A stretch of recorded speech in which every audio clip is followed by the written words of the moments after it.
So this is a quick Troesch quiz number 5 review. So first of all, we're going to be talking about the equation for a circle. This is x minus h squared plus y minus k squared is equal to r squared, where h comma k represents the center of the circle. So like if I drew a circle right now like this, like all circles, they have some sort of center, right? And this h and this k represents the center of the circle, while r represents the radius of the circle. So once again, the radius of the circle is just the distance from the center of the circle to any one of these points on this circle. So this right over here would be a radius. This right over here would be a radius. So let's say I have a circle, and the equation for my circle is x minus 4 squared plus y minus 3 squared is equal to 25. What's the radius of the circle? So I want to find out what the radius of the circle is. And I want to find out what the center of the circle is. So in order to do this, well, let's look back at our formula. So we have x minus h squared plus y minus k squared is equal to r squared. So in this case, my h, which represents the x value for my center, right? Because keep in mind that we're graphing this circle on a coordinate plane, right? We're graphing this circle on a coordinate plane. So this h right over here represents the x value for the circle, right? X value for the center of the circle. And this k right over here represents the y value for the center of the circle. So in this case, what is our h in our circle? Well, our h right over here is 4, right? And we have x minus h. In this case, we have x minus 4. So 4 is going to be our x coordinate. What is our k then? Well, our k, we know that in our equation for the circle, this is y minus k squared. In this case, we have y minus 3 squared. So our k matches up with the 3. So our center of the circle is 4, 3. What about our radius? What's the radius of the circle?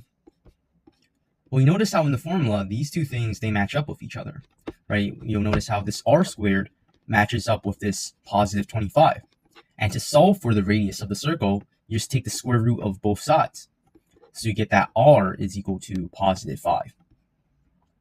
Now, you might be wondering, wait, but when you take a square root of a number, right, don't you have to put a plus or minus for the square root? And in this case, I mean, yeah, but in this case, right, if we were to do that, well, we would get our radius is either equal to -5 or it's equal to 5, and our radius can't be negative, right? If we were to look at a circle, right, our radius can't be negative. It has to be some sort of positive number. So this is why when we square root the radius inside this formula, we're not actually going to put the plus or minus there. We're just going to be left with the positive answer. Plus y minus 7 squared is equal to 9. What is the radius and the center of this circle? Well, in this case, right, we have x plus 6 squared, but in our formula, we have x minus h squared. So what do we do? Well, one way to kind of conceptualize this is you can rewrite this as, you can rewrite x plus 6 squared as x minus -6 squared, right? Because the thing is, right, two negatives make a positive. So, you know, this right over here is the same thing as x plus 6 squared. So I can rewrite x plus 6 squared as x minus -6 squared. And you notice how now it's in the form of x minus h squared. So in this case, our h, you'll notice how it's clearly -6, right? So that's the x value for my center of the circle. And now for the y value, well, we have y minus k squared. So in this case, our y value for the circle is going to be 7. So the center of our circle is 6, 7. Now our radius squared, all we have to do is just set that to the radius itself. So r squared is equal to this radius, right? This radius and r squared at the end. And now all we have to do is just set this r squared equal to the 9 right over here, right? They match up. So we have r squared is equal to 9, square root both sides, and we get that the radius is equal to 3. All right. So just kind of one quick kind of tip for these type of problems is, you notice how for the coordinate of my circle, so for the center of my circle, right?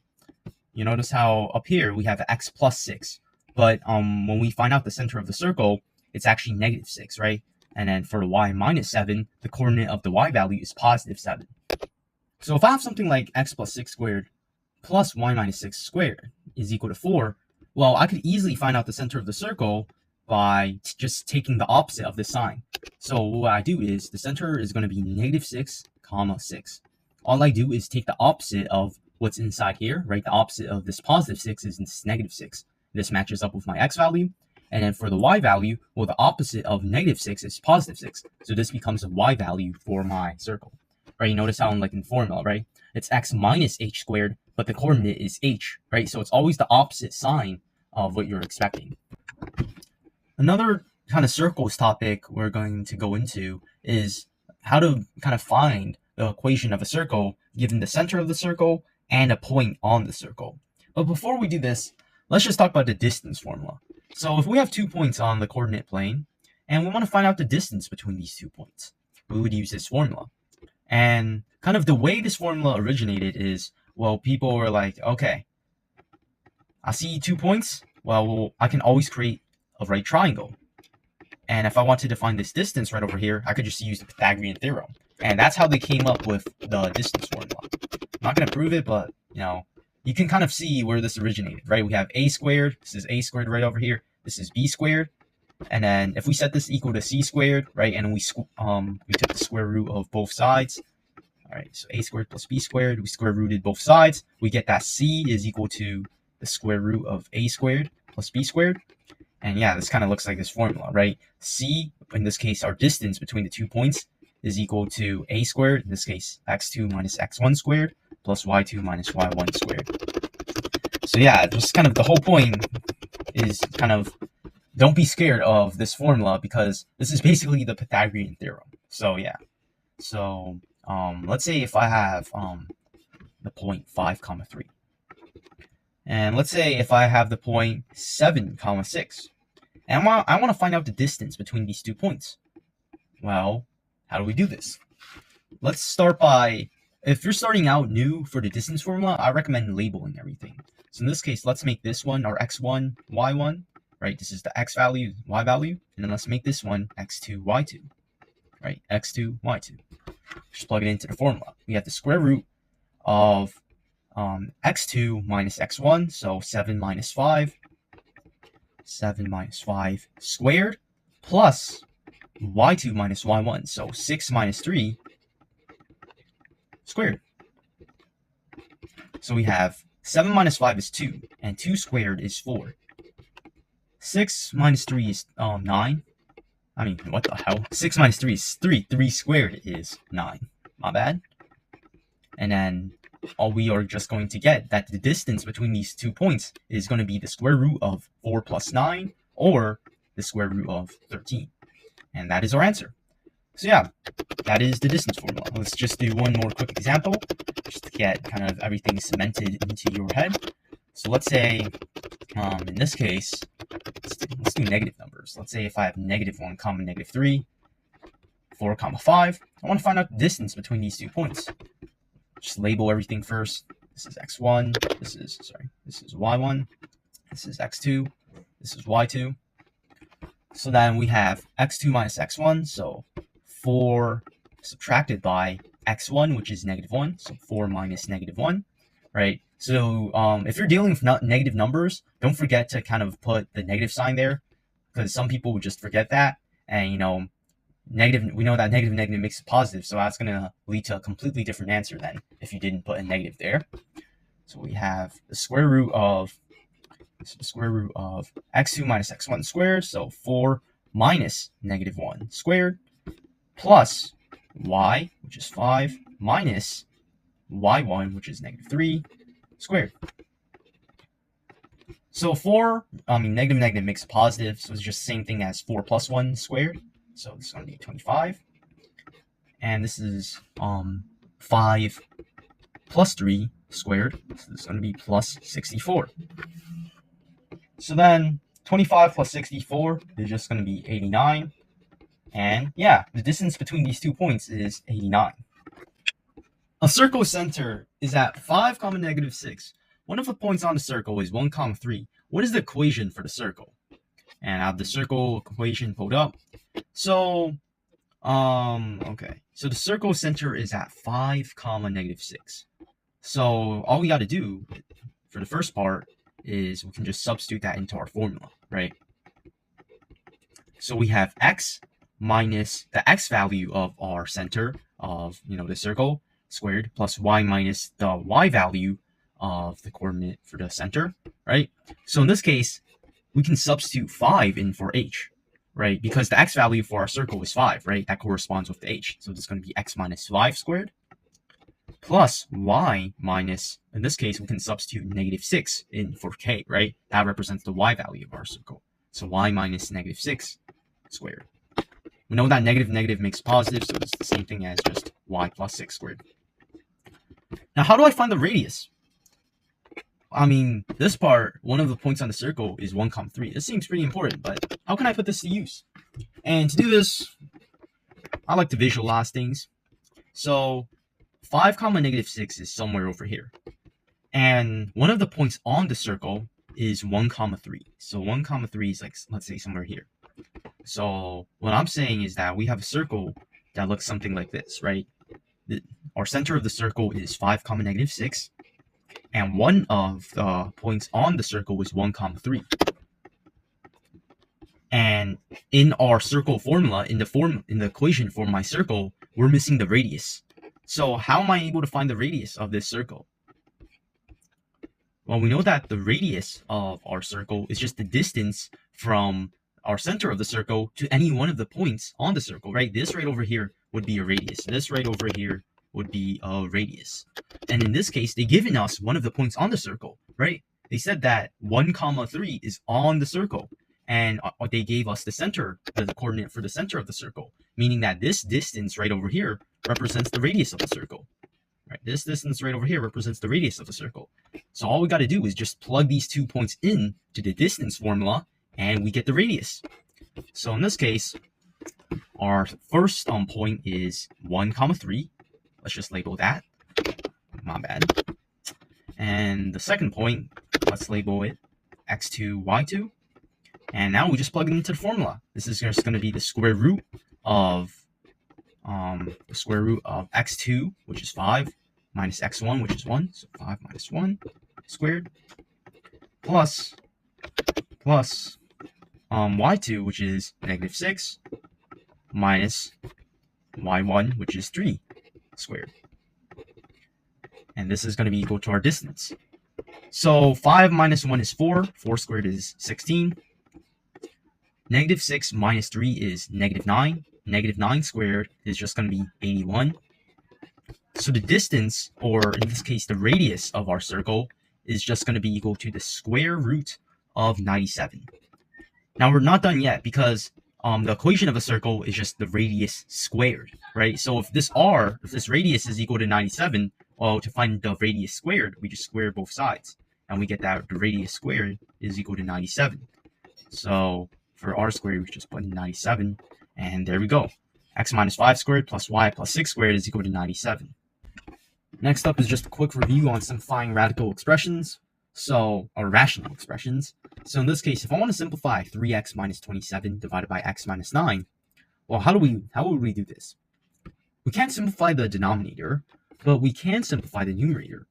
Notice how we have a 3 and we have negative 27, and negative 27 contains 3 as a factor. So I can actually rewrite this as 3 minus x minus 9 divided by x minus 9. Okay? Now, this right over here is factoring. It's just the opposite of the distributive property. So, when you're simplifying rational expressions, it's basically all factoring. So, if you're not really good at factoring, I'll go review that, So, now simplifying rational expressions requires a lot of factoring. So if, you need a lot more practice on factoring, well, doing a lot of these types of problems will help you. So in this case, right, we have 3 times x minus 9 divided by x minus 9. And in this case, we have x minus 9 on the top and x minus 9 on the bottom. So we can cancel those out. So we just get 3 as our answer. So let's say if we have another problem. Let's say if we have x plus 1 divided by x squared plus 2x plus 1. How do I simplify this? Can't simplify the numerator, but I can simplify the denominator. I can factor this. What are two numbers that multiply out to be 1 and add up to be 2? Well, the correct combination is 1 and 1, right? 1 times 1 gives me 1, and 1 plus 1 gives me 2. So I can factor this to 1 plus 1, x plus 1 times x plus 1. And I have x plus 1 on the top. Now, these two things cancel out, and actually, you can think about the numerator as 1 times x plus 1.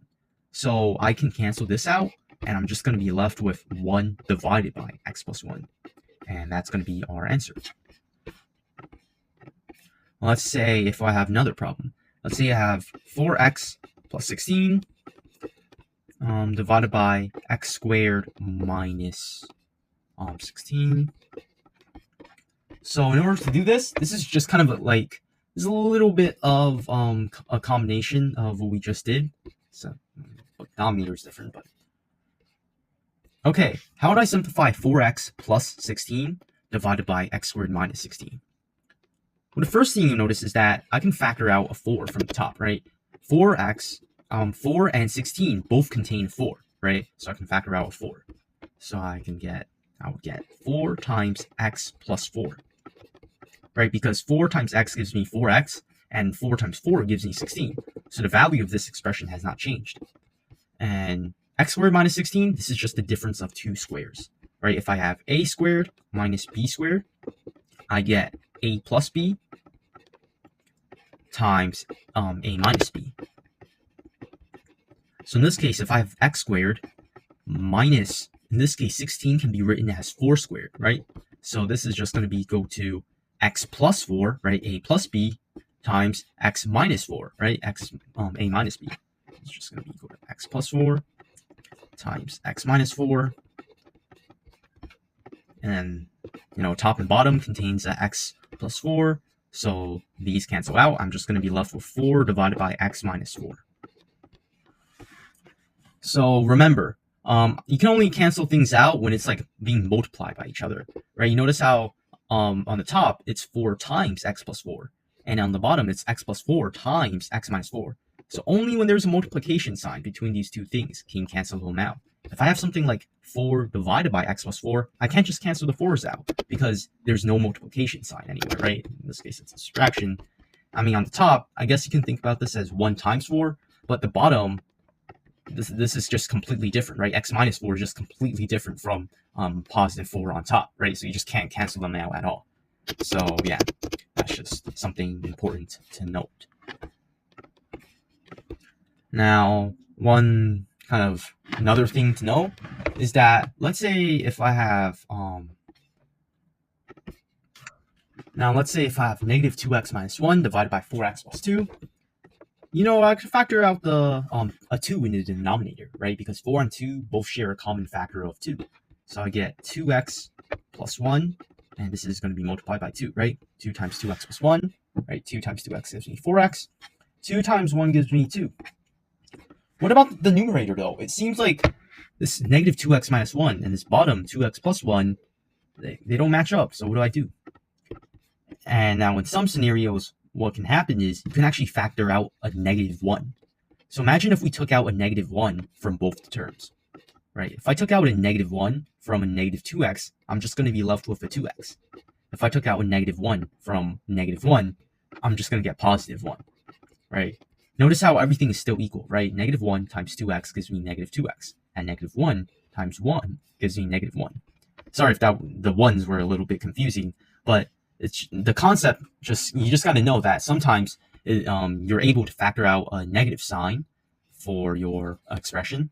And what can happen is now you notice how this 2x plus 1 and this 2x plus 1, they both cancel each other out. So we just get negative 1/2. So that's important as well. Sometimes it's important to factor out a negative sign. Let's say if we have x squared minus 2x minus 15 divided by 2x squared plus 5x minus 3. How do we simplify this? Now, just to kind of know, when you're doing these kind of simplifying rational expressions problem, chances are, especially in the ones that I just showed y'all before, So whenever you're doing the simplifying rational expressions kind of thing, always know that you're able to simplify something out from the top and the bottom. Okay, so that's just something important to know. If they give you something, in this case, if I'm giving you something on the top that's a trinomial, and I'm giving you a trinomial on the bottom, I'm expecting both of these to have a common factor, so that I can kind of cancel them out. So that's something important, right? Whenever you're doing these types of problems, expect to be able to cancel out something from the top and the bottom. All right. So in this case, we have x squared minus 2x minus 15. Two numbers that multiply out to be negative 15 and add up to be negative 2 are, you guessed it, negative 5 and 3. Negative 5 times positive 3 gives me negative 15. Negative 5 plus 3 gives me negative 2. So I can factor this out to x minus 5 times x plus 2. Times x plus 3. For the bottom one, we can just factor this by grouping. So what you do is you multiply out the 2 by the negative 3. So the first term, the leading coefficient, by the constant. So we get negative 6. What are two numbers that multiply out to be negative 6 and add up to this middle term, 5? And the correct combination of this is negative, it's not negative 3 and negative 2. I meant 6 and negative 1. My bad. So yeah, two numbers that multiply out to be negative 6 and add up to be 5 are 6 and negative 1, right? 6 times negative 1 gives me negative 6, and 6 plus negative 1 gives me 5. So what I'm going to do is I'm going to split the middle term into these two things. So I'm going to get, I am going to get 2x squared plus 6x minus x minus 3. Notice how all I did was just split up the middle term into these two different parts. I'm not actually changing the value of this part of the denominator because 6x minus x still gives me 5x. So everything is still equal, all right? Now I group these two things into two separate parts. For the first part, I can factor out what do these two things share in common, right? You ask yourself, what do these things share in common? In this case, they both share a 2x in common. So what I'm going to do is I'm just going to factor out a 2x. If I take out a 2x from this term, I'm just going to be left with an x. If I take out a 2x from 6x, I'm just going to be left with a 3. And now for the other two terms, I'm just going to take out a negative 1. When I take out a negative 1 from negative x, I'm just going to be left with x. If I take out a negative from negative 3, it's just going to become positive 3. And now let's just group everything together. Notice how this negative 2 and this negative 1, this 2x and this negative 1, I'm just going to combine them together. And then now the thing inside the parentheses, this x plus 3, I'm just going to write that over here. And we are done. So 2x squared plus 5x minus 3 is just going to be equal to 2x minus 1 times x plus 3. All right, so these two things right over here, because they're the same, I can just group them into this. Right. I can this is just by factoring. Right, you can factor out an x plus 3 from both these terms, and you're just going to be left with the stuff on the outside, which in this case is 2x minus 1, times the stuff on the inside, which is x plus 3. And now, so we have 2x minus 1 times x plus 3. Remember, you're expecting to cancel something out, so boom, and you're just going to be left with x minus 5 divided by 2x minus 1. So how to solve fractional equations. So if you want to solve something like this, 2x divided by 3 minus 1/4 is equal to 5/6, what you got to find is you want to find the least common multiple, or the least common kind of denominator of all of these terms. Basically, you want to find a common denominator. And how do we do this? Well, we want to find the least common multiple. Okay, so to find kind of the common denominator, you want to find the least common multiple. Now, you've probably heard of what that is, right? Otherwise known as LCM. The LCM is just, if, let's say I'm trying to find the least common multiple of 2 and 3, well, I just list out the multiples of 2, right? We have 2, 4, 6, 8, and I list out the multiples of 3, 6, 9, and you notice how the least kind of multiple that they kind of have is 6, right? So that is their least common multiple. That is their least common multiple. So that's basically what we want to do for all of these numbers, right? So for 3, 4, and 6, we have 3, 6, 9, 12. For 4, we have 3, 8, 12. And for 6, we have 3 and 12. Notice how 12 in this case is our least common multiple, right? It's when all of them are matching first, right? It's the first time they're kind of all matching. So how do I get a 3 to a 12? How do I get a 3 to a 12? Well, I have to multiply 3 by 4 to get a 12, right? So what I'm going to do for this part of my equation is I'm going to multiply the top and the bottom by 4, right? We have to multiply the top and the bottom because we want to keep our equation equal, right? We know that 4 over 4 is equal to 1. So we're basically multiplying this thing by 1, which we know is just that thing itself. So we're not actually changing the value of this part of the equation, right? So for this 4 right over here, we're going to ask ourselves, okay, what multiplied by 4 gives me 12? And the answer to that question is just 3. So I'm just going to multiply the top and the bottom by 3. And now for 5 over 6, I'm going to ask myself, what multiplied by 6 gives me 12? And the answer to that is 2. So I'm just going to multiply the top and the bottom by 2. So this simplifies out to 8x divided by 12 minus 3 over 12 is equal to 10 over 12. Sorry, because 5 times 2 gives me 10.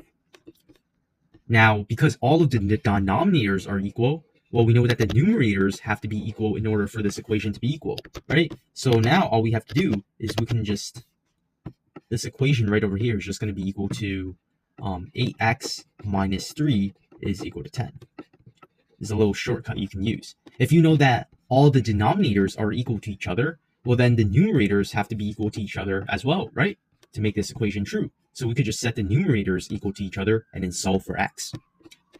So in this case, we have 8x minus 3 is equal to 10, 8x is equal to 13, and x is equal to 13 over 8. That's our answer. Now let's say if I have this equation, 2x plus 1/4 equals 1 over x. Now, whenever you see a variable in the denominator and the question is asking you to solve for that variable, we first have to write out our restrictions. And the restriction basically tells you what can x be equal to, what can x not be equal to, right? Because if we have a variable in the denominator, right, we know that in our denominator, we can't have it equal to 0. So in this case, our restriction is that x can't be equal to 0, right?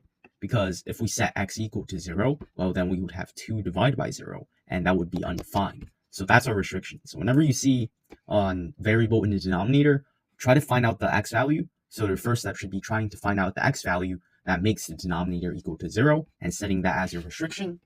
And now let's get to it. So whenever you're trying to solve this problem, we want to find the common denominator. And in this case, what I can actually do is, first of all, right, we want to find a common denominator between x and 4, right? So the common denominator for this is just going to be 4x, right? It's like saying if I want to find a common denominator between 2 and 3, right? If I have 2 in my denominator and I have 3 in my denominator, what's the common denominator going to be? And it's just going to be 2 times 3, which is 6. This is sort of like the same concept. I want to find a common denominator between x and 4. So what I'm going to do is I'm just going to multiply x and 4 together to get 4x, and that's my common denominator.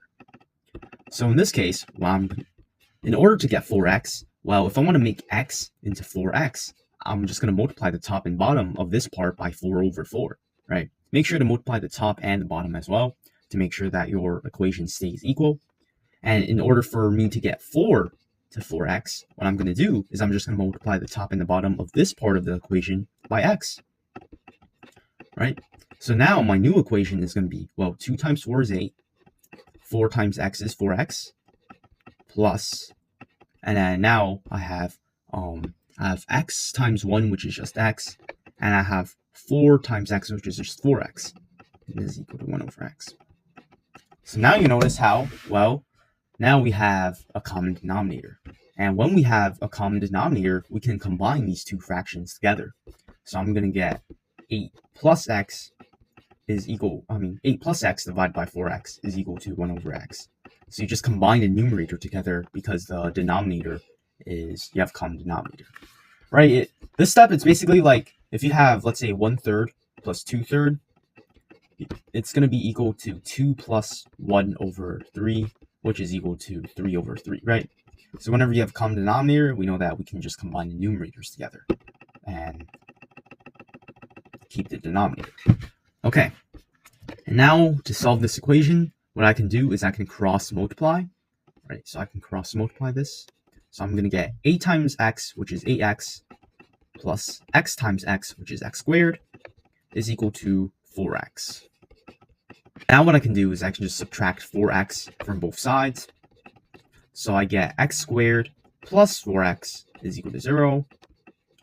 These two terms, they have in common x, right? These two terms both have an x in them. So what I can do is I can factor out an x. I'll get x times x plus 4 equals to 0, right? If I take out an x, I'm just going to get, if I take out an x from x squared, I'm just going to get an x. If I take an x out from 4x, I'm just going to get 4. So my solutions to this equation is going to be x is equal to 0 and x is equal to negative 4. Now, this is why it's important to write out your restrictions in the beginning of your equation before you solve it, right? We said how in the beginning for our equation, we said how x cannot be equal to 0, right? Because our original equation had x in the denominator. However, when we were solving this equation, we got two solutions. We got x is equal to 0 and x is equal to negative 4. So in this case, this solution right over here, x is equal to 0, is actually something called an extraneous solution. Extraneous solution. Now, an extraneous solution is just kind of a solution that comes up when you're solving the equation, but it actually doesn't work for your equation. So it's kind of like a fake solution, basically, because we know that we can't plug in x into the denominator, but somehow when we're solving this equation, we got x. So this right over here is actually a fake solution or an extraneous solution. In this case, x equals negative 4 is the real solution, and we can actually check this. So whenever you're doing these types of equations, make sure to check which solutions are real and which solutions are fake. In this case, our original equation was 2x. So if I plug negative 4 for x, I get 2 over negative 4. Or I can actually rewrite this as negative 2 over 4, right? Because it doesn't matter what this negative sign, right? We know that negative 2 over 4 is equal to 2 over negative 4, right? So I just put the negative sign up into the numerator. So I get negative 2 over 4 plus 1 over 4 equals 1 over x. In this case, 1 over negative 4 or negative 1 over 4. And now these two things have common denominator, so what I'm going to do is I can just add these two terms together. Negative 2 plus 1 is just negative 1 over 4, right? Because that's the denominator. And negative 1 over 4 is equal to negative 1 over 4. And that means that this is a real solution to our equation. Once again, this is an equation where x is in the denominator, which means that, once again, our first step is to set our restrictions. So what can x be equal to? Well, in this denominator, x cannot be equal to negative 1. Plug in negative 1 here, you're going to get 0. For this denominator, x can't be equal to positive 2, right? If we plug in 2 in for here, we get 2 minus 2, which is 0. So sometimes there can be more than one restriction, and that's completely fine. Now, we want to get a common denominator. And the common denominator for these two terms is just going to be these two terms multiplied out together. So you're going to get x plus 1 times x minus 2. And that is our common denominator. So for this part of the equation, how can I get this denominator, x plus 1, looking like this? Well, I have the x plus 1 part in this denominator, but I don't have the x plus 2 part in this denominator. So what I'm going to do is I'm going to multiply the top and the bottom of this part of the equation by x minus 2. On the top and bottom, of course, because we want to keep our equation equal. So now you'll notice how now the denominator looks a lot like this, right? Now we got this denominator. Now for the other part of the equation, x divided by x minus 2. Well, how can I get x minus 2 looking like my common denominator? So both of these things have an x minus 2 part in them, but this part of my equation is missing an x plus 1 term. So what I'm going to do is I'm going to multiply the top and the bottom of this equation by x plus 1. X plus 1. Right. So whenever you're trying to find the common denominator and you're doing this multiplying part, all you got to do is just ask yourself, what is this denominator missing from becoming this common denominator? In this case, my x plus 1 term is missing an x minus 2 term. So I just multiplied x minus 2 on the top and the bottom. For my other part of the equation, we have my x minus 2 term already there. But in this case, this term is missing an x minus 1 part. So I multiplied the top and the bottom by x plus 1. So now I'm going to get x times x is x squared. X times x is x squared. X times negative 2 is negative 2x. We have x, this is divided by x plus 1. This is divided by x plus 1 times x minus 2. And now this is going to be added to x times x, which is x squared, plus x times 1, which is x, divided by x minus 2 times x plus 1. And this is going to be equal to 2.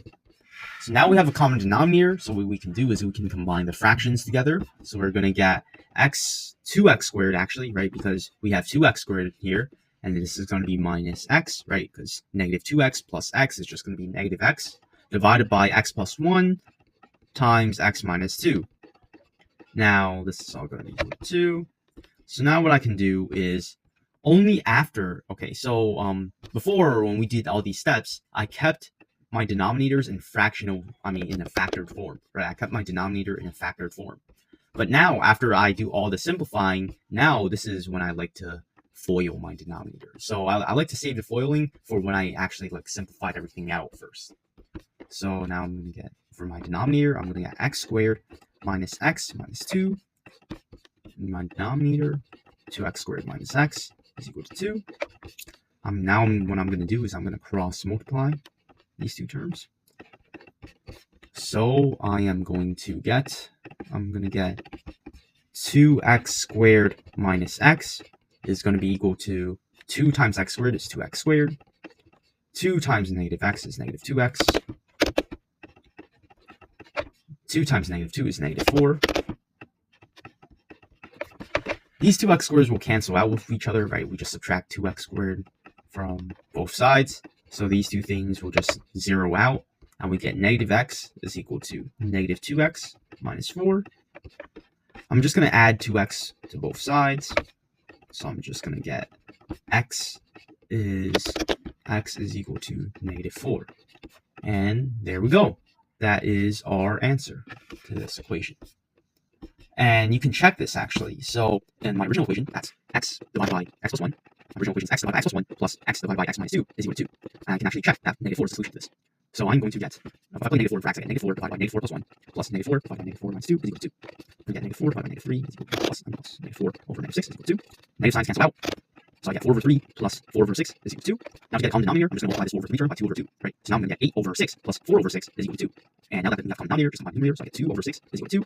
And I get 2 is equal to 2, which is true, which means that x equals negative 4 is the correct solution to this. Finally, we have this problem, 1 over x plus 1 minus 1 over x plus 2 is equal to 1 over 2. X cannot be equal to, in this case, negative 1 and negative 2. Can't plug in negative 1 here, makes it 0. Can't plug in negative 2 here, makes denominator equal to 0. Our common denominator for these two terms is just going to be x plus 1 times x plus 2. That's our common denominator. It's just going to be these two things multiplied together. Now, how do I get the common denominator? If I want x plus 1 looking something like this, well, I have the x plus 1 part there, but I don't have the x plus 2 part. So what I'm going to do is I'm going to multiply the top and the bottom by x plus 2.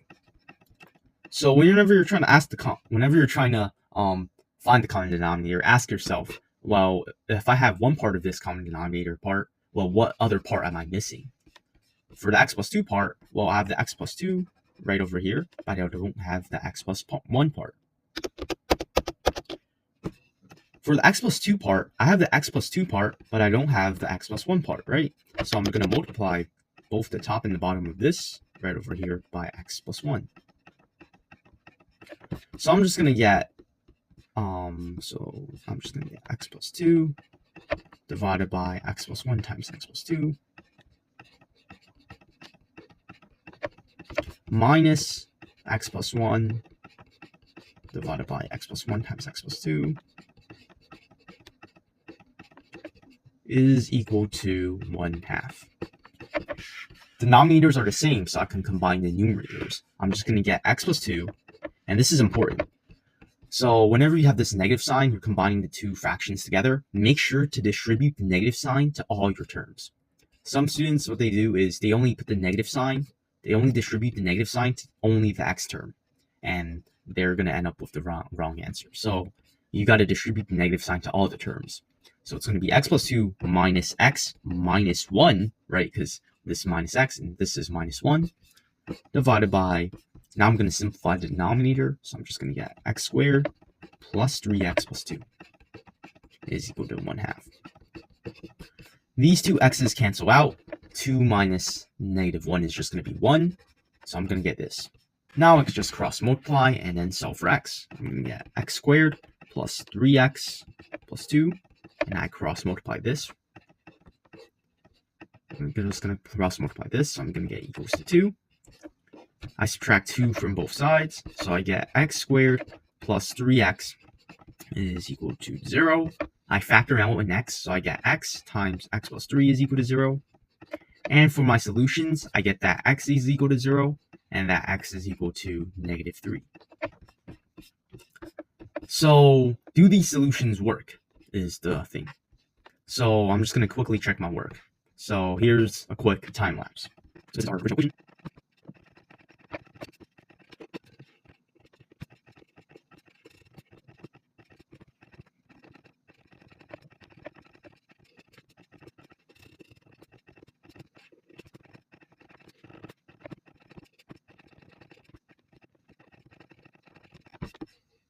So both solutions work.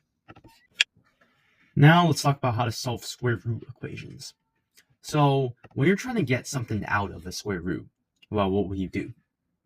Well, one thing that you can do is you can just square both sides, right? So to get rid of a square root, you just square both sides. So you get x is equal to 4 to the second power, in this case 16, and yeah, that's your answer. So if you want to get rid of a square root, square both sides of the equation if this square root is isolated. And you're going to get, in this case, 16, right? We can check our work. The square root of 16 is equal to 4. So this is true. Since this is true, this is our solution. Now, let's say if we have this equation right over here. The square root of 2x plus 1 is equal to -1. So I want to get rid of the square root right over here. So what I'm going to do is I'm just going to square both sides. So I'm going to get 2x plus 1, right? Because you can think about the square root and this to the second power as canceling out, and -1 to the second power is just 1. If I subtract 1 from both sides, I get that 2x is equal to 0. So x has to be equal to 0. So our original equation was the square root of 2x plus 1 is equal to -1. And if I plug 0 back in for x, I get that the square root of 1 is equal to -1. And I get that 1 is equal to -1. And hold up a second. This is definitely not true. So we got the solution that 0 is equal to x is equal to 0. However, this does not seem like the correct solution. And it turns out that this equation actually has no real solution. The square root of a number, in this case, let's say the square root of a positive number, okay? So if x is greater than 0. The square root of a positive number is just going to be a positive number, right? Square root of, let's say, 49. That's going to be a positive number. So all positive numbers will not work. And if x is less than 0, if I, let's say, have a -1, well, I'm just going to get an imaginary number. And an imaginary number is not going to be equal to a negative number. So it turns out that the square root of a number can never be equal to a negative number. So this equation will always remain, will always have no solution no matter what value of x you choose. Okay, there's no real solutions to this. The square root of a number can't be equal to a negative number. So that's something important to know. So from the last example I gave y'all, so now we know that square root equations can have extraneous solutions. So what do you think is the solution for this one? Pause the video and try to find this out. So in this case, we're just going to square both sides. So we're going to get x squared is equal to x plus 2. We're going to subtract x plus 2 from both sides. And now we can factor this. So we're going to get x minus 2 x minus 2 times x plus 1 is equal to 0. So we get that x is equal to 2, or x is equal to -1. Now let's see if this is true. So our original equation is x plus 2 is equal to x. Let's see if 2 works. So I get the square root of 2 plus 2, which is 4, is equal to 2. This is true. So 2 is a solution. What about -1? I get the square root of -1 plus 2, which is 1, is equal to -1. This is not true, which means that -1 is an extraneous solution. This is not a solution to this equation. So that means that the only solution to this equation real solution to this equation is going to be x is equal to 2. Let's say we're doing this problem. How do we solve for x in this case? Well, we can't just square both sides like this. We cannot do this because, I mean, we can, but this wouldn't be a great strategy, because then if we squared both sides, we would get that 25 is equal to, and then after that we have the square root of x minus 4 plus 4 times the square root of x minus 4 plus 4.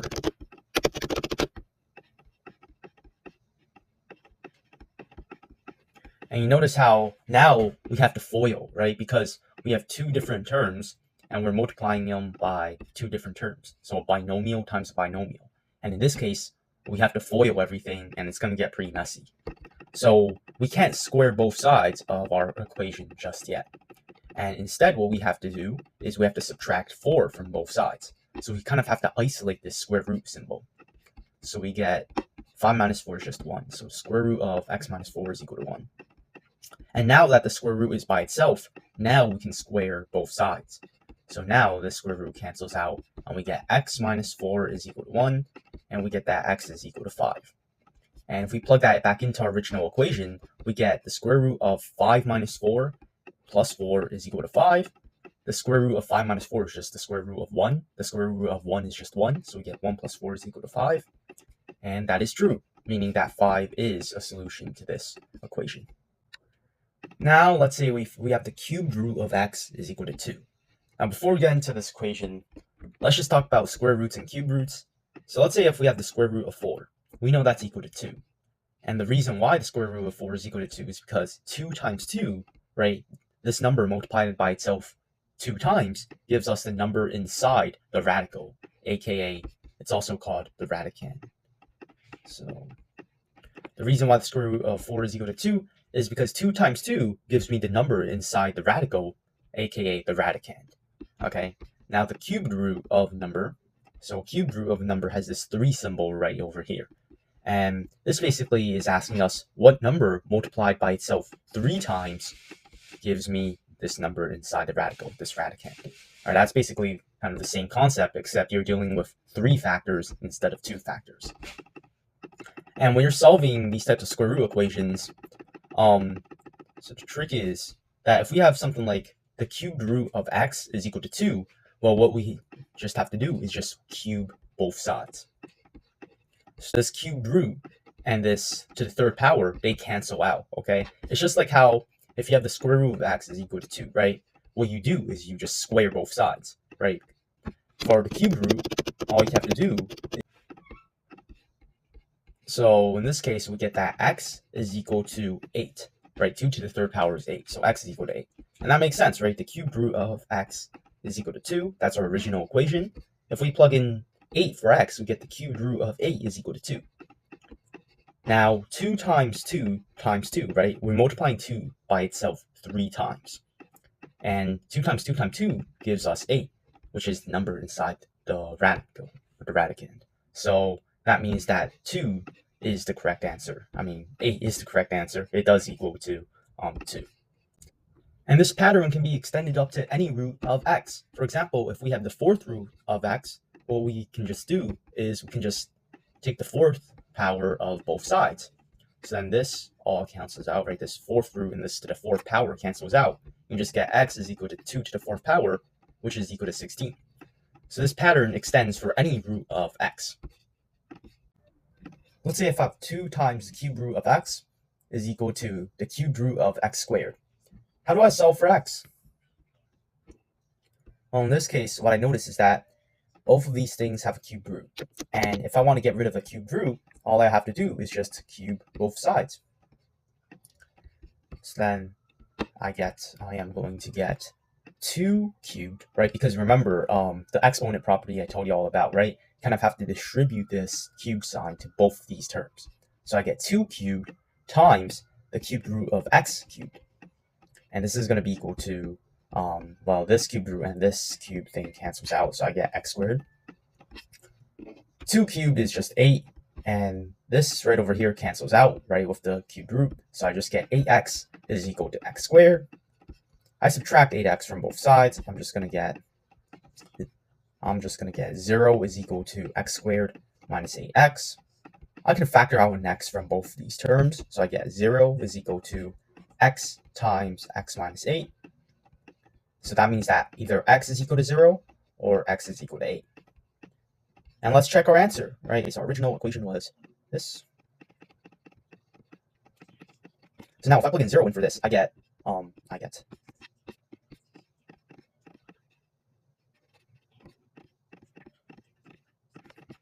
So if I plug in 0 in for this, I get 2 times the cubed root of 0 is equal to 3, the cubed root of 0 squared. Well, 0 squared is just 0, and the cubed root of 0 is just 0, right? Because 0 times 0 times 0 gives me 0, which is the thing inside the radical. And then the cubed root of 0 here is, once again, 0, and 2 times 0 is just 0. So that means that this right over here is a solution. And if I plug in 8 in for x, I get 2 times the cubed root of 8 is equal to the cubed root of 8 squared. Now, the cubed root of 8 is just equal to 2, right? Because 2 times 2 times 2 gives me 8. So that means that we have 2 times, we know this right over here is 2, so that means we get 4. And for this part of the equation, 8 squared is just 64. And the cube root of 64 is just 4, right? Because 4 times 4 times 4, this right over here is 16. 16 times 4 is just 64. So the cube root of 64 is just equal to 4. We get 4 is equal to 4, which means that both these answers work. Now, before we get into exponential equations, let's just review all these properties. So if I have a to the m times a to the n, I'm going to get a to the m plus n. So if I have, let's say, x to the second power, and I multiply this by x to the third power, if the bases of my exponents are the same, what I'm able to do is it's just going to be equal to x to the 2 plus 3 power, or x to the fifth power. So if the bases of my exponents are the same, and I'm multiplying them together, well, all I have to do is just add up the exponents. A to the n power divided by a to the n power is equal to a to the n minus n power. So if I have, let's say, x to the fourth power, and I divide this by x to the third power, this is just going to be equal to x to the 4 minus 3 power, or x to the first power. So if I have, once again, I have the same base of my exponent, but instead I'm dividing it by this time. So if I'm dividing it, well, all I have to do is just subtract the exponent. So if you're multiplying it, and they have the same base, you add. But if you're dividing it, then you subtract. So I just, 4 minus 3 is just equal to 1. A to the m power to the n power gives me a to the m times n. So for example, if I have, let's say, x to the third power, and I'm raising this to the second power, this is just going to be equal to x to the 3 times 2 power, or x to the 6 power. So if I have this exponent raised to another exponent, well, all you have to do is just multiply the exponents together. This property gets confused sometimes. If I have, let's say, x to the third power to the second power, you notice how there's a little bit of a difference, right? In this property right over here, we're using a parentheses. However, if there's no parentheses, right? If there's no parentheses here, this is going to be equal to x to the 9th power. If there is parentheses, this is going to be equal to x to the 6th power. This is something like that a lot of people get confused with. This right over here is equal to x to the 3 to the second power, right? And we know 3 to the second power is equal to 9. So without the parentheses, it's equal to x to 9. However, in this case right over here, x to the third power, and all of this is to the second power, we can actually rewrite this as x to the third power times x to the third power, right? Because it's all of this is raised to the second power. So you just get x to the 6th power, right? So just the key thing to note there is that if there is a parentheses, well, you just multiply the exponents together. If there's no parentheses, well, you raise this exponent to this other exponent's power. So 3 to the second power is equal to 9. A times b to the c is a to the c times b to the c. So if I have, let's say if I have 3 times 2 to the third power, this is just going to be equal to 3 to the third power times 2 to the third power. This one right over here is very important to know. I'm just going to put a star around this. So if I have, let's say if I have the cubed root, let's say if I have the cubed root of x to the 4th power, I can actually rewrite this as x to some exponent. I can actually rewrite this as x to the 4 over 3. So if I have the nth root of x to the n power, this is going to be equal to x to the m over n. So this thing inside your, this exponent inside your radical, well, this is going to turn into the numerator of your exponent. And then this root right over here turns into the denominator of your exponent. So in this case, if I have the cubed root of x to the 4th power, this is just going to be equal to, well, x to the 4 over 3. If I do another example, let's say if I have 5 x to the 6, the 5th root of x to the 6th power, I can rewrite this as x to the 6 over 5. Thing inside always goes on top, thing on the outside always goes on bottom. Next up, we have negative exponents. So if I have, let's say, 2 to the negative 1 power, this is just going to be equal to 1 over 2 to the 1st power. So the exponent turns positive, but you put it in the denominator. So right over here, right, a to the negative m power is equal to 1 over a to the m power. Let's do another example. If I have, let's say, 4 to the negative 2 power, this is just going to be equal to 1 over 4 to the 2 power, right? So this thing right over here, the exponent turns positive, but it turns into it goes inside the denominator. Now, if I have, let's say, 1 over 4 to the negative 2 power, this is just going to be equal to 4 to the 2 power, right? 1 over a to the negative m power is equal to a to the m power. Now, you can kind of see like a pattern, right?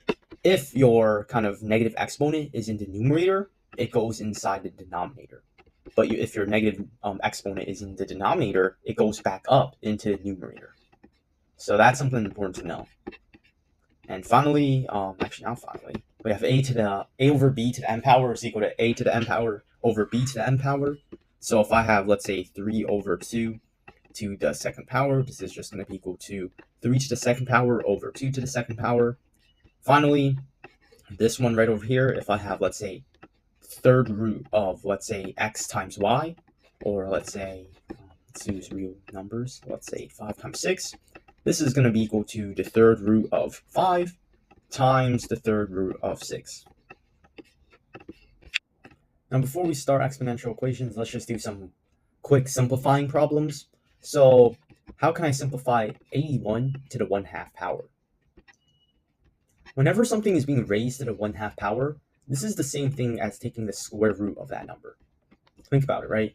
If you have the square root of a number times the square root of the same number, you're going to get that number without the square root, right? If I multiply 81 to the 1/2 power times 81 to the 1/2 power, well, we know that if we have the same base for my exponent, we just add up the exponents. So this is just going to be equal to 81 to the 1/2 plus 1/2 power. 1/2 plus 1/2 is just 1. So this is the same thing as 81 to the 1st power, or just 81. And, if these two things multiply together give me 81, and these two same things multiply together to give me 81, then, well, these two things have to be equal to each other. So, yeah. So whenever you're raising something to 1/2 power, that's like taking the square root of 81. Another way you can think about this is kind of like the second root of this radical. So, and the square root of 81 is just 9. So, yeah, that's it. What about this one? 49 to the negative 1/2 power. Well, using our property of negative exponents, well, this is the same thing as 1 over 49 to the 1/2 power, right?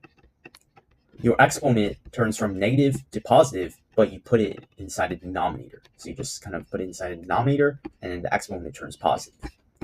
We already said how when you're taking something to the 1/2 power, well, that's the same thing as taking the square root of, in this case, 49. Square root of 49 is just 7, so this is just 1 over 7. Now let's do this one. This one might be a little bit more tricky. If you have a calculator, you just plug it in, but what if you didn't have a calculator? How would you do this? Well, first off, I like to get rid of my negative exponents first. So this is the same thing as 1 over 25 to the 3 over 2 power. And using my property of exponents, here's the thing. You can rewrite 25 to the 3 over 2 power as 1 over 25 to the 2 over 2 power times 25 to the 1 over 2 power. Remember, if the bases of my exponents are the same, I'm able to add them up, and 2 over 2 2 over 2 plus 1 over 2 gives me 3 over 2. And likewise, if I have, in this case, 25 to 3 over 2 power, I can split these up into however I like, as long as the exponents, they add up to be 3 over 2, right? So in this case, we have 1 over 25 to the 2 over 2 power times 25 to the 1/2 power. We know when we're doing 25 to the 1/2 power, that's the same thing as taking the square root of 25. And 2 over 2 is just equal to 1. So this thing is just 1 over 25 times, we know the square root of 25 is just 5. And 25 times 5, that's just going to be equal to 125. And that's our answer. So sometimes it's helpful to split up this fraction, if it's like 3 over 2, like an awkward fraction, into kind of a half, and in this case, a half and 1, right? So two things that add up to the exponent. So that's like a good strategy to know. Next, we have 4 over 9 to the negative 1.5 power. Once again, I like to get rid of my exponent, negative exponent, so I can rewrite this as 1 over 4 over 9 to the 1.5 power, right? Now we know that 1.5 is equal to 3 over 2. And I'm just going to rewrite it like that, okay? So it's just equal to 1 over 4 over 9 to the 3 over 2 power. Generally, I like my exponents in fractional form. All right, I don't really like exponents in decimal form. And the reason why is because now it's much clearer what I can split this thing up into. I can rewrite this as 1 divided by 4 over 9. I'm using the same strategy as before, right? I can rewrite this as 1 over 4 over 9 to the 2 over 2 power times 4 over 9 to the 1/2 power. So once again, I just split this exponent up into kind of two different parts. And as long as the exponents add up to what I had originally, well, it's going to be equal, right? 2 over 2, once again, is just 1.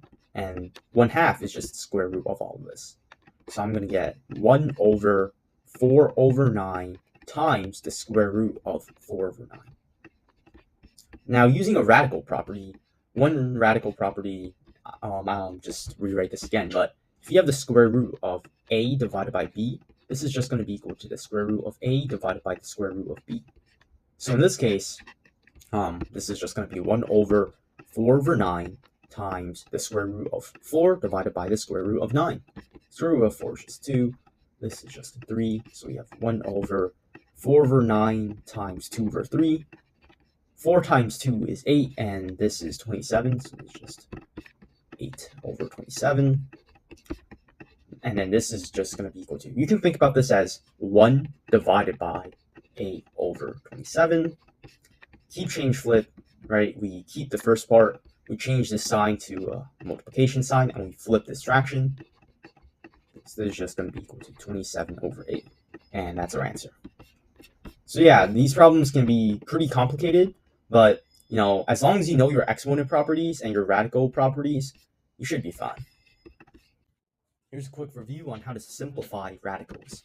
So let's say if we have the square root of x to the 3rd power times y to the 5th power. How can I simplify this?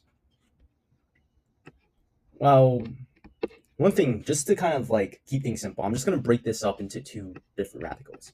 So I have the square root of x to the 3rd power times the square root of y to the 5th power, okay? So I just broke these two things up into two radicals. Just keep things simple. Now, what you have to do is you have to find kind of the greatest multiple of the root that that's in this expression. So what I mean by that is, right over here, right, the square root of a number, you can think about that as taking the second root of that number, right? So try to find the greatest multiple of 2 that comes from 3. Well, in this case, I can split x to the 3rd power up into x to the 2nd power times x to the 1st power, right? So the greatest multiple right over here is just this x to the 2nd power. Now for the y to the 5th power, well, what I can do is I can rewrite this as y to the 4th power times the square root of y to the 1st power, right? So I'm just breaking this up into the greatest multiple of 2 that I can find. So in this case, this 5 can be split up into 4 and 1. because, well, 4 is the greatest multiple that comes out of 5 in this case, right? And then in the other case, 2 is the greatest multiple of 2 that comes out of 3. So the square root of, in this case, x squared is just going to be x, right? The square root of x squared is just going to be x. The square root of x to the first power is just going to be the square root of x, right? You can't really simplify this any further. The square root of y to the fourth power, well, 4 divided by 2 is just going to be y to the second power, right? Think about it. Y to the second power times y to the second power gives me y to the fourth power. That's why I'm looking for multiples of 2, right? Because they go evenly into this square root. So now I have y to the second power. I multiply this by y to the square root of y to the first power. We can't really simplify this. And remember, we're multiplying these two things together. So all of this is just going to be equal to x, y to the second power. So I just combine these two things together. And this is going to be the square root of xy. And I just combine the radicals together. So the radicals get combined together. And then after that, the things on the outside get combined together. And there we go. So if y'all were a little bit confused by that, that's completely fine. I'm going to do like a couple more examples, all right, just to kind of get the gist of this. So if I have the third root of x to the 7th power times y to the 13th power, once again, you don't have to break this up into two different radicals, but just for kind of like showcase and everything, I'm just going to do it, but you don't have to. So this is going to be the third root x to the 7th times the third root of y to the 13th power. Now you got to ask yourself, right? What is the greatest multiple of 3 that can come out of 7? And that multiple is 6, right? Because 6 plus 1 gives me 7, right? And 6 is the greatest multiple of 3 that comes out of 7. So I can rewrite this part of my expression as the square root of, the third root of x to the 6th power times the third root of x to the first power. All right? Right, because 6 plus 1 gives me 7. So these two things are still equal to this. It's multiplied by, well, in this case, we look at the exponent of our y term, right? And we ask ourselves, what is the greatest multiple of 3 that comes out of 13? Well, that's going to be 12, right? Because 12 plus 1 gives me 13. So 12 is the greatest multiple of 3 that comes out of 13. So I can rewrite this part of my expression as the cubed root of y to the 12th power times y to the first power, right? 6 divided by 3 gives me x to the second power. And we still have the cubed root of x. So we still have the cubed root of x. We can't simplify this any further. Now for the other part of the expression, 12 divided by 3 is going to be 4. And then we still have the cubed root of y. And now all we have to do is just combine everything. So these two things combine together to get x to the second power, y to the fourth power, and then the things inside a radical combine together to get the cubed root of xy. And that's our answer. So whenever you're solving these problems, you just have to find the greatest multiple of kind of the radical index. And then after that, simplify the part that kind of matches this radical index. And then after that, just leave the remainders inside the radical, right? Leave the parts you can't simplify inside the radical. And that's how you get your answer. Final problem. So once again, just to make things simple, I'm just going to break things up into three different parts. So I have the square root of 8 part, I have the x part, and then I have the y part. Now, let's solve the 8 part. So because we're doing the square root of 8, and we want to simplify this, well, what is the biggest perfect square that is in 8? What can I break 8 into? Well, I can break 8 into 4 times 2, right? In this case, the square root of 4 times the square root of 2. And because 4 is the biggest perfect square in 8, well, that's why I just broke 8 up into these two parts. So the square root of 4 is just going to be 2, right? And then we're just going to be left with radical 2. All right, so always look for, when you're dealing with real numbers, just always look out for kind of what perfect squares can you kind of break this part up into so that you kind of can simplify this. Now for the x part, well, because this is, once again, you can think about this as the second root. So kind of, what is the biggest multiple of 2 there is in x to the 5th power? What is the biggest multiple of 2 and 5? Well, I can break 5 up into 4 plus 1. And 4 is the biggest multiple of 2 and 5, right? So I can break this up into x to the 4th power, square root of x to the 4th power, times the square root of x to the 1st power. Square root of x to the 4th power is just, well, 4 divided by 2 is x to the 2nd power, right? And after that, I get times the square root of x. Now, finally, y to the 6th power. Once again, what is the greatest multiple of 2 that comes out from 6? Well, the greatest multiple in this case is just 6 itself, right? So in this case, the square root of y to the 6th power is just going to be y to the 3rd power, right? Because 6 is the greatest multiple of 2 in this case, right? You don't need to divide it all the time, right? Sometimes it just works out in the first step. So now we just combine everything together. So these are the three things on the outside. So we have 2x to the 2nd power, y to the 3rd power. And then these are the things on the inside, the square root of 2 times x. And that's our answer. Now let's move on to exponential equations. So in this case, 4 to the x is equal to 2 to the 1, first power. How can I solve this? Doesn't really seem that I have much option. I mean, I can write 4 as 2 to the 2nd power to the x power, right? Because 4 is equal to 2 to the 2nd power. This is going to be equal to 2 to the 1st power. We know that when we have this power to a power in parentheses, this is just going to be equal to 2 to the 2x equals 2 to the 1st, right? Because when you have this power to the power, all you have to do is just multiply the exponents. So 2 times x is just 2x. But what do I do from here? Well, the thing to know is that if you have an exponential equation where the base of your exponent is the same, well, you know the exponents have to be the same in order for this equation to be equal. For example, if I have, let's say, 2 to the, let's say, 1st power is equal to 2 to the x power, well, I know that x has to be equal to 1, right? X just has to be equal to 1. If the base of the exponent is the same, well, the exponents itself have to be equal as well. So in this case, if the bases of my exponents are the same, well, the exponents itself have to be equal to each other. So I'm just going to get 2x is equal to 1. And I get that x is equal to 1/2. And you can check this, right? 4 to the 1/2 power is equal to 2 to the 1st power. We know that 4 to the 1/2 is just the square root of 4. And the square root of 4 is equal to 2, right? So this works. Let's do another problem. Let's say if I have 9 to the 3x power is equal to 2. It's equal to 2 to the, let's say if I have 9 to the 3x power is equal to 3. What can I do now? Well, I can rewrite 9 as 3 to the 2nd power to the 3x power.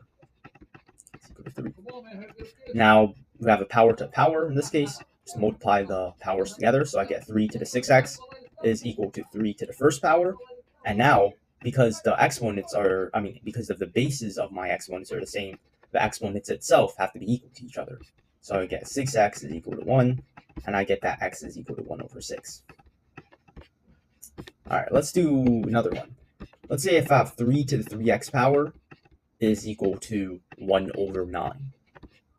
How can I solve this one? This one's tricky. So we know that 9 is equal to 3 to the 2nd power, right? So I have 3 to the 3x power is equal to 1/3 to the 2nd power. And using properties of negative exponents, well, I can rewrite this as 3 to the negative 2nd power. Right, because 3 to the negative 2nd power is just 1/3 to the 2nd power, right? So these two things are equal to one another. So sometimes in these exponential equations, you have to use negative exponents in order to get your answer. So once again, now that the bases of my exponents are equal, I could just set the powers equal to each other. So I get 3x is equal to -2. And then after that, I get that x is equal to -2/3. Now let's say if we have this problem, what do you think we should do? Well, I can rewrite 100 as 10 to the 2nd power to the 3/x power. 3x power. And I can rewrite the square root of 10 as 10 to the 1/2 power. Multiply out the exponents, I get 10 to the 6x power is equal to 10 to the 1/2 power. Bases are the same. Now I can simplify. So I get 6x is equal to 1/2. X is going to be equal to 1 over this right over here, just 1/2 divided by 6. So it's just going to be 1/2 times 1 over 6, or just 1/12. And there's our answer. So yeah, you'll notice how there's kind of layers to these types of problems. We introduced negative exponents before. Now we're introducing converting radicals into exponents, and then now solving. Let's say if we have x to the 3 over 4th power is equal to 8. How do we solve this?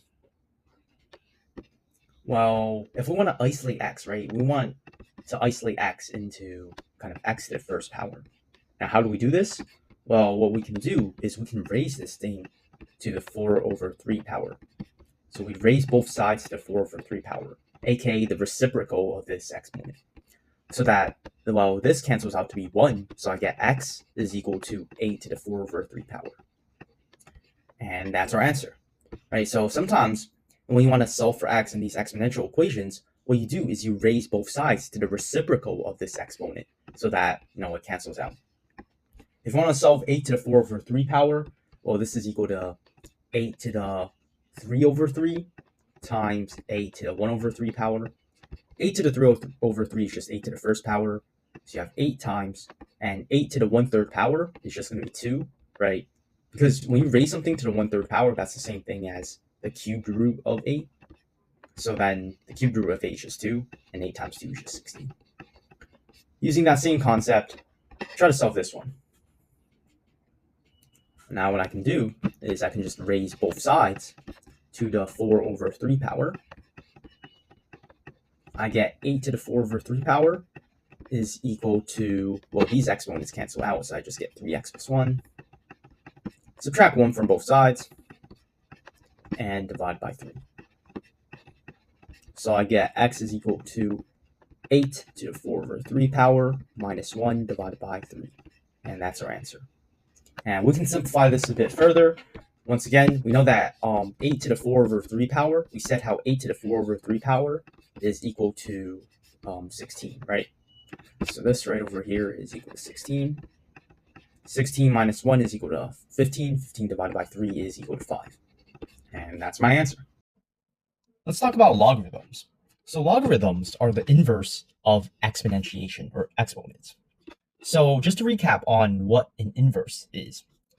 If we have a function f of x, and I set up a table here. When x is equal to 1, the y value is equal to 2. When x is equal to 2, the y value is equal to 4, and so on. Well, the inverse of f of x, well, what happens is when a function is an inverse of another function, well, it's basically the x and y values, you'll notice here, they're just swapped.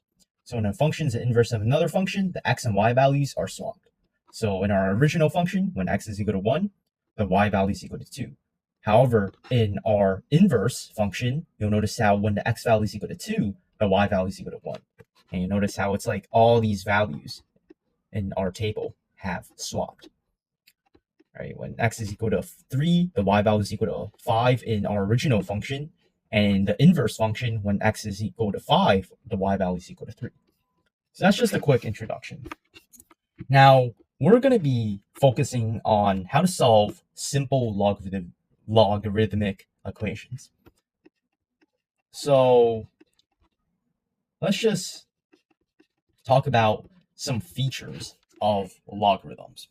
So all logarithms have something known as a base. So this right over here is the base of our logarithm. And logarithms are written in this form, where you have this log symbol, you have a base of the logarithm, which is this number beneath the log symbol, and you have a number next to the base, number above the base, which is usually written in parentheses. And because this is an equation, it's going to be equal to some number. So how do we solve this? Well, it turns out that you can take a logarithmic equation like this, and you can turn it into an exponential equation, something like this, where you have the base of your exponent raised to some power is equal to the answer. Now, how do we do this? So the first step, well, what you're going to do is you're going to take the base of the logarithm, and we're going to make it into the base of your exponent. Then you're going to take the answer, and this is going to become the exponent. So the answer becomes the exponent, and it's going to be equal to the thing inside the parentheses. So right over here, this equation right over here on the top, where we have log base 2 of 4 is equal to x. Well, this equation up top, you can actually convert this into 2 to the x power is equal to 4. And obviously, 2 to the second power is equal to 4. So x has to be equal to 2. Now, we're going to be doing a lot more examples. So might be confusing at first, but let me give you another equation. So let's say we have log base 3 of 9. And this is going to be equal to some value, x. How do we solve this? Well, we can rewrite this into an exponential equation. The base of our logarithm, which is this number beneath the log symbol, becomes the base of our exponent. This x right over here becomes our exponent. So the thing on the other side of the equation becomes our exponent, and the number inside of parentheses becomes our answer. So now this right over here, this scary looking equation, is actually the same thing as this more friendlier looking equation, right? You have the 3, this turns into the exponent, the base turns into the base of the exponent, the answer right over here turns into the exponent, and then the thing inside the parentheses turns into the answer of our exponential equation. And obviously 3 to the second power is equal to 9, therefore x is equal to 2.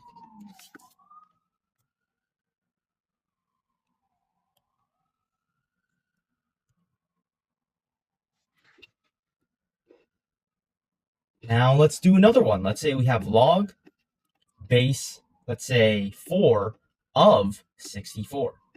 And this is going to be equal to some number. The base of our exponent the base of our logarithm turns into the base of our exponent. This answer right over here turns into our exponent. And the thing inside of parentheses turns into our answer. So now we have this brand new equation.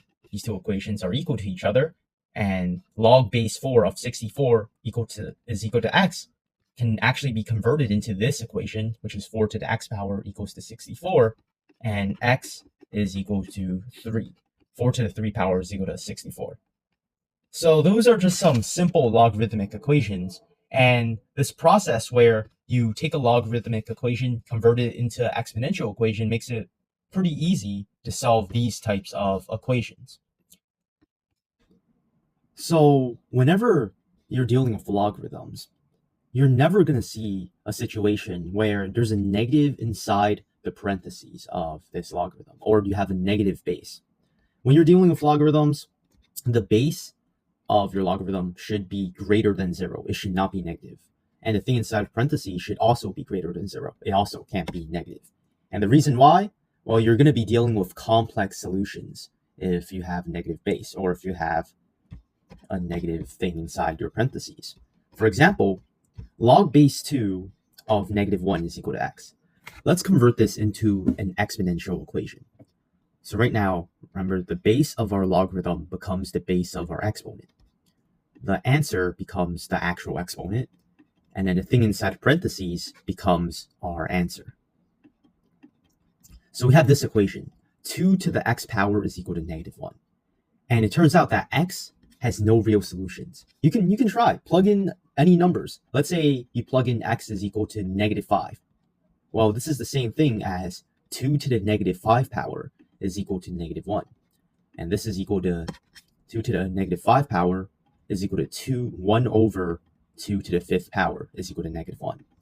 And what you'll always notice is that this part right over here, whatever x value you plug into this equation, this side of our equation is always going to be positive. While this -1 side, well, it's always going to be negative. So this side of our equation is always positive. It doesn't matter if you plug in x is equal to -6, -7.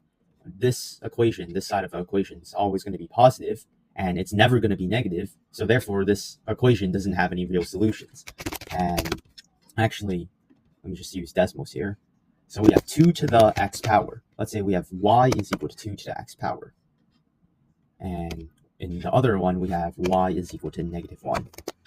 And you'll notice how these two graphs, they have no intersection points at all, meaning that there's no solution, right? If you have two graphs like y equals 2x plus 3, and y is equal to, let's say, negative 2x plus 4, what you'll notice is that these two graphs have a solution point, which is this intersection point. However, the graphs I showed you before, they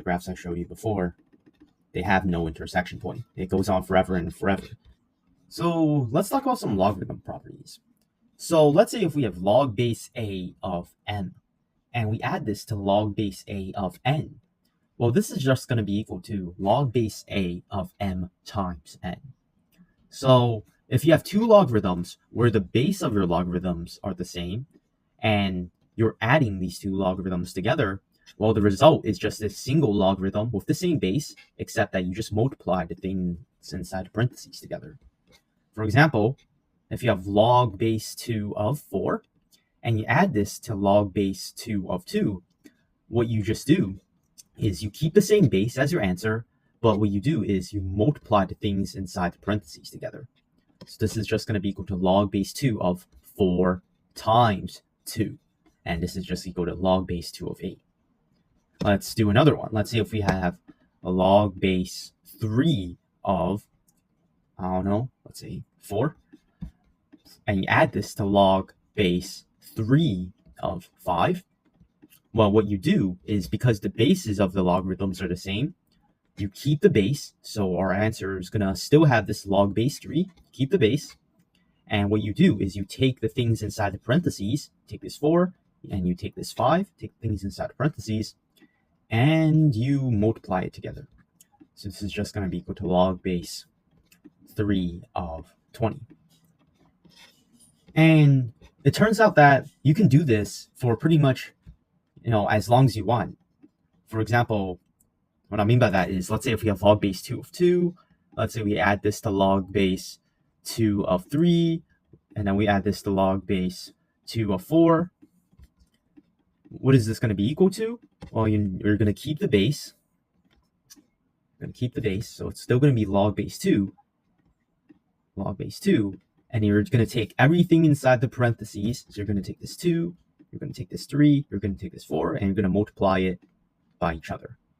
So what I mean by this is just that as long as the bases of our logarithms are the same, you could pretty much do this forever, actually. So you just multiply the things inside the parentheses, and in this case, you're just going to get log base 2 of 24.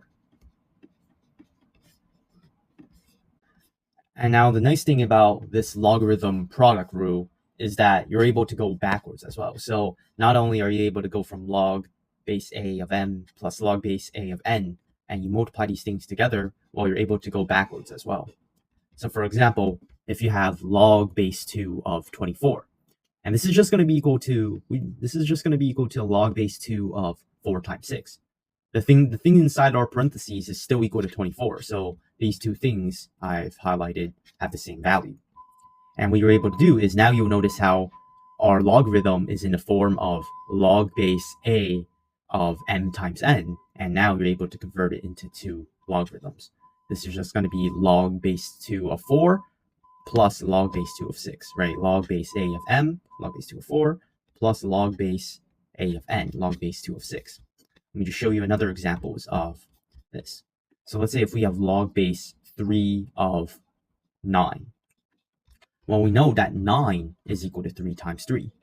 Log base 3 of 3 times 3. And now you notice how we are in the form of log base a of m times n. So this is just going to be equal to log base 3 of 3 plus log base 3 of 3. I'll just do one more example. Let's say if we have log base 2 of 16, we know that 16 is equal to, well, one option we can do is 8 times 2. 16 is equal to 8 times 2. So this is just going to be equal to log base 2 of 8 plus log base 2 of 2. So next thing I'm going to be talking to you about, next logarithm property, is this. This is called logarithm quotient rule. And we have log of, let's say, one thing divided by another thing, let's say log base a of m divided by n, well, this is just going to be equal to log base a of m minus log base a of n. So this is actually pretty similar to the logarithm property we talked about before.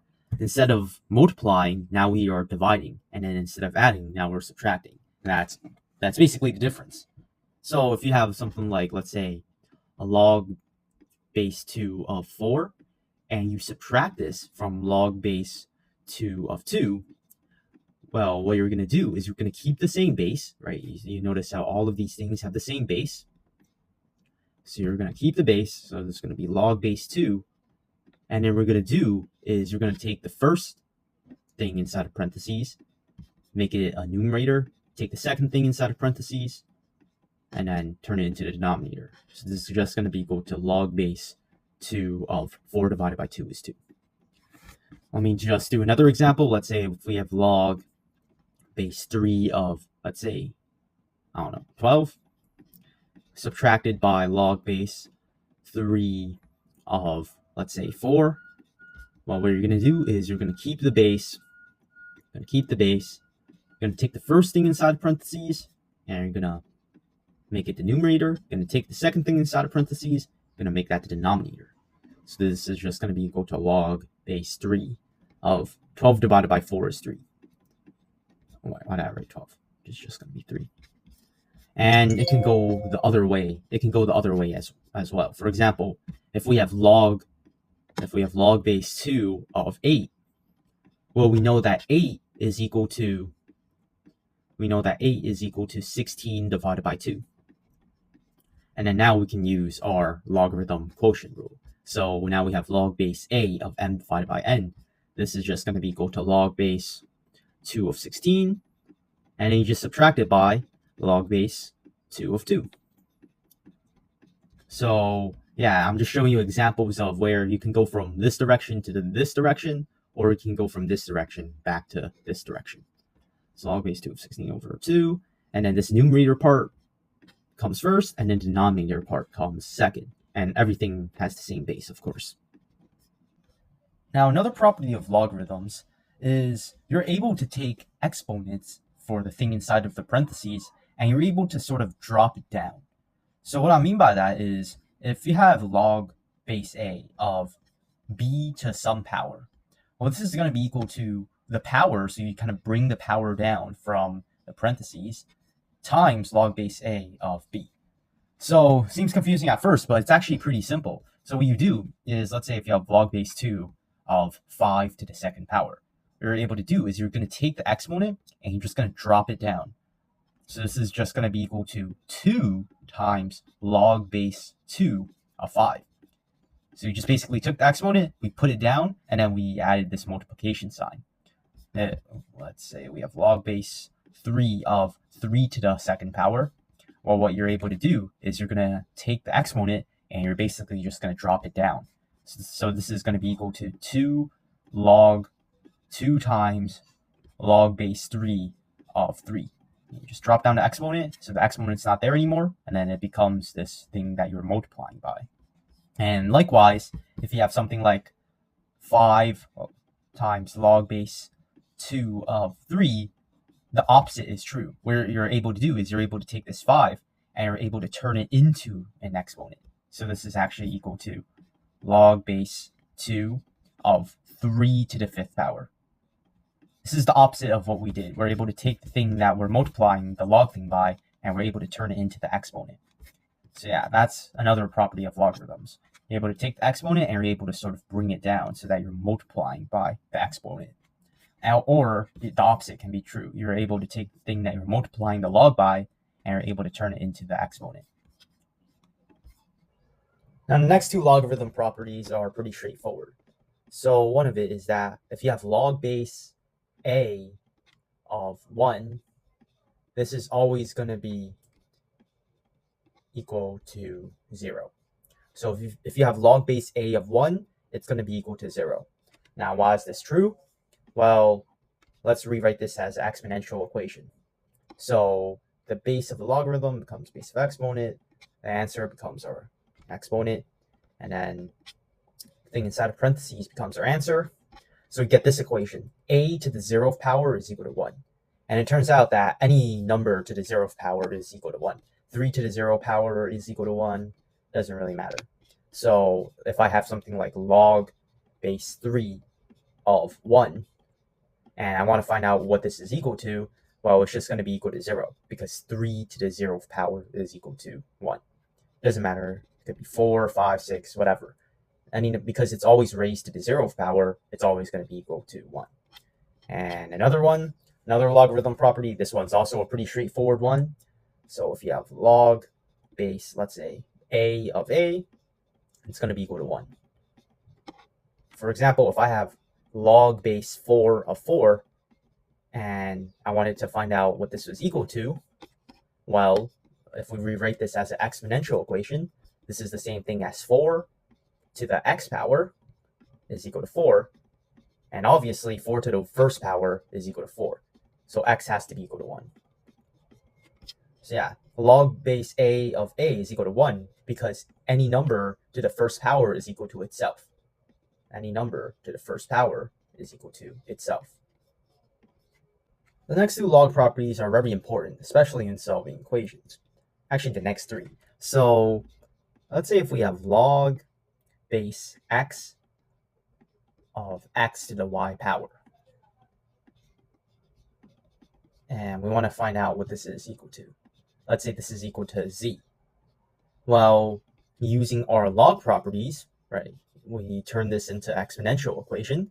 So the base of our logarithm becomes exponent. The answer becomes our exponent. And then the thing inside our parentheses becomes the answer.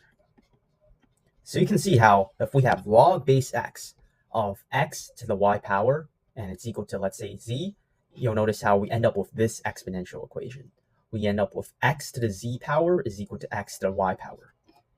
And from this, we can just conclude that z is equal to y.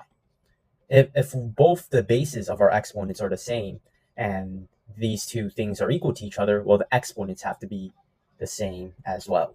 It's like if you have, let's say, 3 to the first power is equal to 3 to the z power, you know that z is equal to 1. It's sort of like that thing. So just from this equation, I can see that z has to equal to y in order for this equation to be true. So we said that if we have log base x of x to the y power is equal to z, well, instead of a z now, we know that z is equal to y. So we can substitute a y instead of a z. So this is equal to y. Log base x of x to the y power is equal to y. And this is a pretty useful theorem. It's a pretty useful rule. So if we have something like a log base 3 of 9, let's say, and we want to find out what this is equal to, well, we know that we can rewrite this as log base 3 of 3 to the second power. Right, 9 is 3 to the second power. And you notice how, well, it's in the form of this. So what you're able to do now is you're able to say, okay, this is just going to be equal to 2. If you have log base x of x to the y power, you're just going to be left with the exponents. So if the base of your logarithm is equal to the base of the exponent, well, the answer is just going to be the exponent itself. So let me give you another example. So if you have log base 4 of 16, what is this equal to? Well, you know that 16 can be written as 4 to the second power. And now you'll notice how the base of our logarithm is the same as the base of our exponent. So this is just going to be equal to the exponent itself, which is 2. And the way I like to do this is I like to kind of cross out this. I like to kind of cross out like that. So you're just left with the exponent. Okay, I'm going to be doing a proof now. And my proof, I'm trying to prove that if I have a to the power of log base a of b, well, this is just going to be equal to b. So for example, if I have, let's say, 3 to the power of log base 3 of 4, well, my answer is just going to be 4. So it's just going to be the thing inside of parentheses. So let's say if I did not know that this was equal to the thing inside of parentheses. Let's say this is just equal to some value, let's say x. Well, what I'm going to do is I'm going to let y be equal to log base a of b. So I'm going to let y be equal to all of this stuff right over here. So I'm just going to rewrite the equation. I'm going to say that a to the y power is equal to x. All we did was substitute in y for all of this stuff. And now you'll notice how we have this exponential equation. And just like how we can convert logarithm equations, so if we have, let's say, log base b of a is equal to x, and we can convert it into an exponential equation, b to the x power is equal to a, we can do the opposite. We can take an exponential equation and we can turn it into a logarithmic equation. So how do we do this? Well, first we got to start out writing the log symbol. The base of the exponent becomes the base of the logarithm.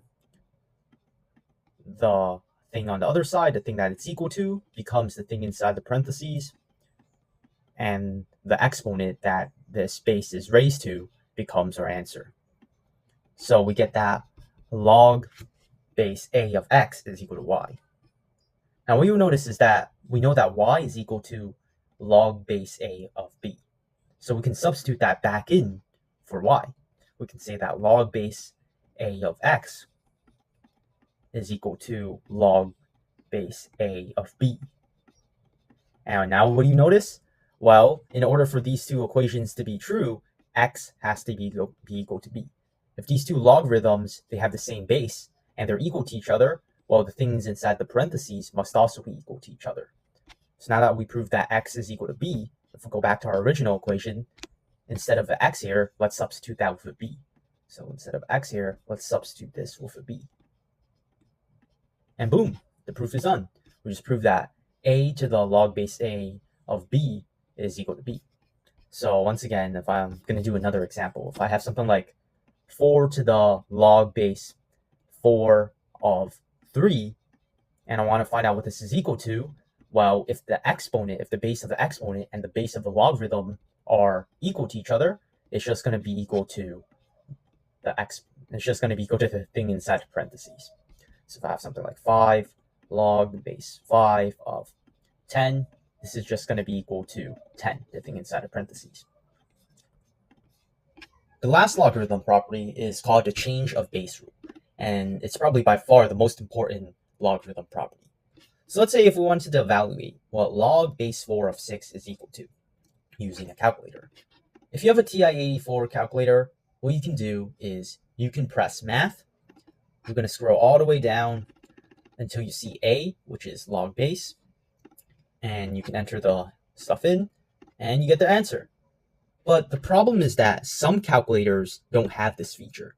See, TI-84 Plus, you can use log base to basically solve a lot of log problems. But the problem is that a lot of calculators, and some teachers might actually give you those calculators, they don't have log base, and you're stuck with this regular log. So how would you solve log base 4 of 6 if you didn't have this log base feature on your calculator? How would you find out what that's equal to? And just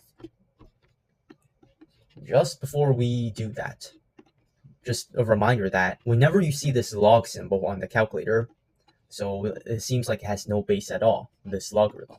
But it turns out that this log thing you see on your calculator, it's in base 10, meaning that it's log base 10. So for example, if I do log of 100, I'm going to get 2. And the reason why is because, well, this is in log base 10. So 10 to the second power gives you 100.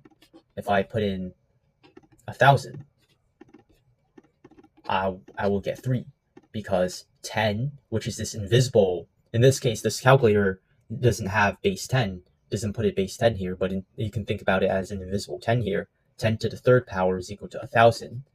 And that's what I have written here. 10 to the third power is equal to 1,000. So yeah, the main thing to know is that the log feature in their calculator is just in base 10, if it doesn't say anything there. Now, what the change of base rule does is it allows you to write logarithms in any sort of base. So for example, this is actually the change of base rule. So if I have log base a of b, I can rewrite this as log base c of b divided by log base c of a. So for example, if I have something like log base 5 of 7. I'm able to rewrite this as log of 7 divided by log of 5. So the thing inside of parentheses is always in the top, and the base is always on the bottom. And the OP feature about the change of base rule is that you're able to use any base you want as long as the bases are equal. So log base 5 of 7 is equal to log base 4 of 7 divided by log base 4 of 5, or you can use 10, you can use pretty much any number as long as it's positive. So this is equal to log base 3 of 7 divided by log base 3 of 5. This is equal to log base 10 of 7 divided by log base 10 of 5. And you'll notice how you can kind of see how useful this theorem is. For example, if I have log base 6 of 8, this is equal to a log. So first I'm just going to write out the stuff we know. Log 6. So remember that the thing inside the parentheses always goes in the numerator, and the base always goes in the denominator. And what you're going to do is you can use any base you want. So log base 6 of 8 is equal to log base. You can do log base 2 of 8 divided by log base 2 of 6. You can do log base pi of 8 divided by log base pi of 6, and so on. So the change of base formula is very useful because it allows you to convert from a base that looks pretty bad to a base that might be better suited for the problem. And so what I'm able to do is I'm able to turn log base 4 of 6, and I'm able to use any sort of base I want for this problem. For example, I'm going to rewrite this using the change of base rule. I'm just going to put it here. Log base a of b is equal to log base c of b divided by log base c of a. So I can rewrite this as log base, let's say 3 of 6 divided by log base 3 of 4. The thing inside parentheses always goes on the top, and the thing inside, the base itself, is always in the denominator, right? The thing inside the numerator is always the thing inside the parentheses, and the thing on the bottom, on the denominator, is always including the thing that was your base originally. So yeah, this is why the change of base rule is important. You can also rewrite this as, let's say, log base 10 of 6 divided by log base 10 of 4. You can use any base you want, you notice. So it can be log base 4 of b divided by log base 4 of a, log base 3, log base 2, whatever your calculator has. You can use logarithms and you can convert it to the base that you would like. In this case, because we're trying to use a calculator to solve the problem, and my calculator is in log base 10, which means that I converted my logarithms using the change of base formula into base 10. And now I can use the calculator. So this is going to be log base 10 of 6 divided by log base 10 of 4. And you notice how I get the same answer as if I used log base, right? So yeah, that's why the change of base rule is pretty nice.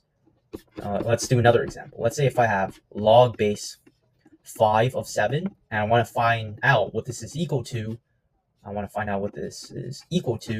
Without using the log base function on my calculator.